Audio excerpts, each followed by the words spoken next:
தாவேகவின் கொள்கை என்ன, வேலை திட்டம் என்ன என்று அக்கட்சியின் தலைவர் விஜய்க்கு திராவிடர் கழக தலைவர் கி வீரமணி கேள்வி எழுப்பியுள்ளார்.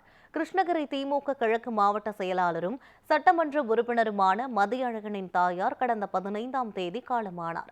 இந்த நிலையில் திராவிடர் கழக தலைவர் வீரமணி மாவட்ட செயலாளர் மதியழகன் இல்லத்திற்கு சென்று அவரது தாயாரின் புகைப்படத்திற்கு அஞ்சலி செலுத்தினார்.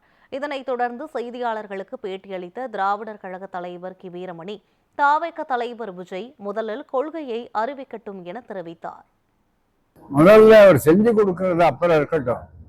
ஒரே ஒரு கேள்வி, அந்த கட்சிக்கு கொள்கை என்ன, வேலை திட்டம் என்ன, அதை அறிவித்திருக்கிறாரா? அதை முதலில் அறிவித்து விட்டு பிறகு அவர் சொன்னால் அதிகாரம் இருக்கும்.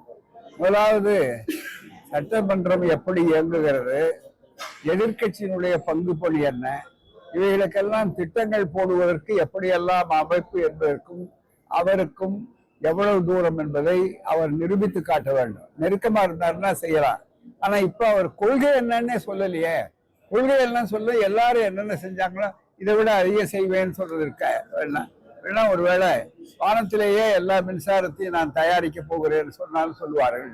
ஆனால் அரிதார அரசியல் நீண்ட காலம் தாக்கு பிடிக்காது.